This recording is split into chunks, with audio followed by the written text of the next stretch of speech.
Bienvenidos, queridos hermanos, con ustedes su hermano en Cristo Jaime Cárdenas, en su programa Conociendo el Catecismo, porque si no vives lo que crees, terminarás creyendo lo que vives. Empezamos en el nombre del Padre, del Hijo y del Espíritu Santo. Amén. Señor, te damos las gracias por todo lo que nos das. Alabamos y bendecimos tu nombre porque eres bueno y misericordioso. Guíanos, Señor, hacia toda verdad. Ilumina nuestro entendimiento, nuestra docilidad para conocerte, para saber, Señor, que tú estás con nosotros en tiempo y en destiempo, incluso aunque no te sintamos con nosotros. Guíanos y por el Espíritu Santo, que nos ilumine en el nombre del Padre, del Hijo y del Espíritu Santo. Amén. Pues bien, mis hermanos, vamos a continuar con el párrafo 2, Jesús murió crucificado.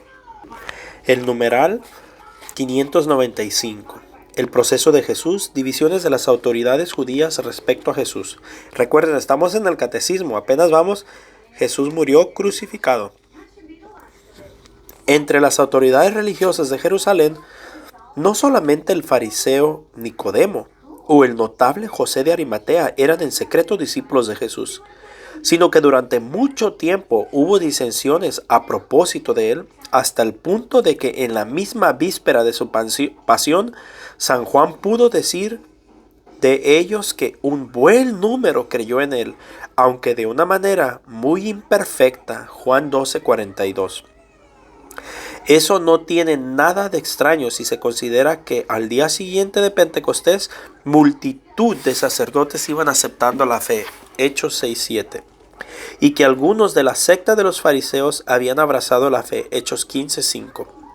Hasta el punto de que Santiago puede decir a San Pablo que miles y miles de judíos han abrazado la fe y todos son celosos partidarios de la ley. Hechos 21:20. Mis hermanos, podemos ver que prácticamente después del bautismo en el Espíritu Santo es cuando esos que habían creído se pueden, por decirlo así, activar dentro de la iglesia y reconocer lo que la iglesia tiene para dar, o la fe cristiana. Pues lo mismo pasa en la fe católica. Hay muchos que creen, pero necesitan ese bautismo en el Espíritu Santo para que haya un efecto, para que haya un cambio en la vida. Y ese es el que debemos de pedir constantemente. Que Dios nos conceda el bautismo en el Espíritu Santo. Fuera de eso puede haber mucha intención, mucha voluntad, mucha religiosidad, mucha fe incluso. Pero activa, practicante, trabajando y servicial, se ocupa un bautismo en el Espíritu Santo. Numeral 596. Las autoridades religiosas de Jerusalén no fueron unánimes en la conducta a seguir respecto a Jesús. Los fariseos amenazaron de excomunión a los que lo siguieran. A los que temían que todos creerían en él y vendrían los romanos y destruirían nuestro lugar santo y nuestra nación. Juan 11:48. El solo sacerdote Caifás les propuso profetizando: es mejor que muera uno solo por el pueblo y no que perezca toda la nación. O sea que él profetiza esto porque tenía miedo que Roma, por decirlo así, se cansara de sus revueltas y mandara a destruir todo. Y esa profecía la dijo en Juan 11:50. El Sanedrín declaró a Jesús reo de muerte como blasfemo, pero habiendo perdido el derecho a condenar a muerte a nadie, entregó a Jesús a los romanos, dándole de revuelta política, lo que le pondrá en paralelo con Barrabás, acusado de sedición. Lucas 23:19. Son también las amenazas políticas las que los sumos sacerdotes ejercen sobre Pilato para que éste condene a muerte a Jesús. Los judíos no son responsables colectivamente de la muerte de Jesús. Numeral 597. Teniendo en cuenta la complejidad histórica manifestada en las narraciones evangélicas sobre el proceso de Jesús, y sea cual sea el pecado personal de los protagonistas del proceso, Judas, el Sanedrín, Pilato, lo cual solo Dios conoce, no se puede atribuir la responsabilidad del proceso al conjunto de los judíos de Jerusalén, a pesar de los gritos de una muchedumbre manipulada y de las acusaciones colectivas contenidas en las exhortaciones a la conversión después de Pentecostés. El mismo Jesús perdonando en la cruz y Pedro, siguiendo su ejemplo, apelan a la ignorancia de los judíos de Jerusalén e incluso de sus jefes. Menos todavía se podría ampliar esta responsabilidad a los restantes judíos en el tiempo y en el espacio, apoyándose en el grito del pueblo: su sangre sobre nosotros y sobre nuestros hijos. Mateo 27:25, que equivale a una fórmula de ratificación. Tanto es así que la Iglesia ha declarado en el Concilio Vaticano II: lo que se perpetró en su pasión no puede ser imputado indistintamente a todos los judíos que vivían entonces, ni a los judíos de hoy. No se ha de señalar a los judíos como reprobados por Dios y malditos, como si tal cosa se dedujera de la Sagrada Escritura. Miren, mis hermanos, a pesar de que la iglesia nos enseña que no, el hecho de que lo hayan condenado no significa que todos son responsables, no les quita la necesidad del arrepentimiento y la conversión, porque Pedro es lo que les dice: arrepiéntase y conviértanse y háganse bautizar, y así lo hicieron. Entonces podemos ver que culpa directa o indirecta, el arrepentimiento y la conversión se necesita. Eso no le podemos dar vuelta. Todos los pecadores fueron los autores de la pasión de Cristo. Numeral 598. La Iglesia, en el magisterio de su fe y en el testimonio de sus santos, no ha olvidado jamás que los pecadores mismos fueron los autores, o sea, todos nosotros, y como los instrumentos de todas las penas que soportó el divino Redentor, teniendo en cuenta que nuestros pecados alcanzaron a Cristo mismo. Es importante tener eso en cuenta. No fue por culpa de los judíos que Cristo murió, como a veces muchos quieren decir. Fue por culpa de nuestros pecados, los tuyos, los míos. La Iglesia no duda en imputar a los cristianos la responsabilidad más grave en el suplicio de Jesús. O sea, nosotros somos los más responsables. Responsabilidad con la que ellos, con demasiada frecuencia, han abrumado únicamente a los judíos. Debemos considerar como culpables de esta horrible falta a los que continúan recayendo en sus pecados, ya que son nuestras malas acciones las que han hecho sufrir a nuestro Señor Jesucristo el suplicio de la cruz. Sin ninguna duda, los que se sumergen en los desórdenes y en el mal crucifican por su parte de nuevo al Hijo de Dios y le exponen pública infamia. Hebreos 6:6. Y es necesario reconocer que nuestro crimen en este caso es mayor que el de los judíos, porque según el testimonio del apóstol, de haberlo conocido, ellos no habrían crucificado jamás al Señor de la gloria. O sea que si los judíos hubiesen conocido, ellos no lo hayan hecho. Pero como nosotros lo conocemos, no tenemos excusa. Y cuando renegamos de Él con nuestras acciones, ponemos de algún modo sobre Él nuestras manos criminales.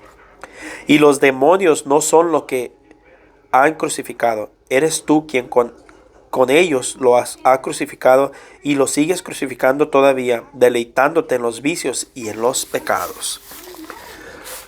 La muerte redentora de Cristo en el designio divino de la salvación. Jesús entregado según el preciso designio de Dios. Numeral 599. La muerte violenta de Jesús no fue fruto del azar en una desgraciada constelación de circunstancias. Pertenece al misterio del designio de Dios, como lo explica San Pedro a los judíos de Jerusalén ya en su primer discurso de Pentecostés. Fue entregado según el determinado designio y previo conocimiento de Dios. Hechos 2:23. Este lenguaje bíblico no significa que los han entregado a Jesús fuesen solamente ejecutores pasivos de un drama escrito de antemano por Dios. Numeral 600. Para Dios todos los momentos del tiempo están presentes en su actualidad. Por tanto, establece su designio eterno de predestinación, incluyendo en él la respuesta libre de cada hombre a su gracia. Todos tenemos la libertad de aceptar la gracia de Jesús. Aunque a veces parezca que no y el cuerpo se sienta débil, acongojado, al final de cuentas la gracia de Dios siempre obra. Solo que a veces es muy difícil verla o identificarla, pero ahí está. Si verdaderamente se han reunido en esta ciudad contra tu santo siervo Jesús, que tú has ungido, Herodes y Poncio Pilato, con las naciones gentiles y los pueblos de Israel, de tal suerte que ellos han cumplido todo lo que en tu poder y tu sabiduría habías predestinado. Hechos 4, 27, 28. Dios ha permitido los actos nacidos de su ceguera para realizar su designio de salvación. Muerto por nuestros pecados según las Escrituras. Numeral 601. Este designio divino de salvación a través de la muerte del un misterio de redención universal, es decir, de rescate que libera a los hombres de la esclavitud del pecado, San Pablo profesa en una confesión de fe que asegura haber recibido, que Cristo ha muerto por nuestros pecados según las Escrituras. 1 de Corintios 15:3. La muerte redentora de Jesús cumple en particular la profecía del siervo doliente. Jesús mismo presentó el sentido de su vida y de su muerte a la luz del siervo doliente. Después de su redención, Dios dio esta interpretación de las Escrituras a los discípulos de Emaús, luego a los propios apóstoles. Numeral 602. Dios le hizo pecado por nosotros. En consecuencia, San Pedro pudo formular así la fe apostólica en el designio divino de salvación. Habéis sido rescatados de la conducta necia heredada de vuestros padres, no con algo caduco, oro o plata, sino con una sangre preciosa, como de cordero sin tacha y sin mancha. Cristo, predestinado antes de la creación del mundo y manifestado en los últimos tiempos a causa de vosotros. 1 de Pedro 1, 18, 20. Los pecados de los hombres, consecuencia del pecado original, están sancionados con la muerte, al enviar a su propio Hijo en la condición de esclavo, la de una humanidad caída y destinada a la muerte a causa del pecado. A quien no conoció pecado, Dios le hizo pecado por nosotros, para que viniésemos a hacer justicia de Dios en él. 2 de Corintios 5:21. Entonces vemos cómo Jesús hace justicia por nosotros.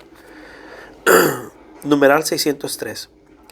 Jesús no conoció la reprobación como si él mismo hubiese pecado, pero en el amor redentor que le unía siempre al Padre, nos asumió desde el alejamiento con relación a Dios por nuestro pecado hasta el punto de poder decir en nuestro nombre en la cruz: Dios mío, ¿por qué me has abandonado? Marcos 15:34.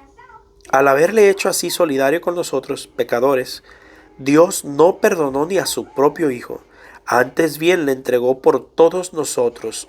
Romanos 8:32. Mis hermanos, esto es importante entenderlo, porque mucho católico dice: ay, Dios buscará la manera de salvarnos.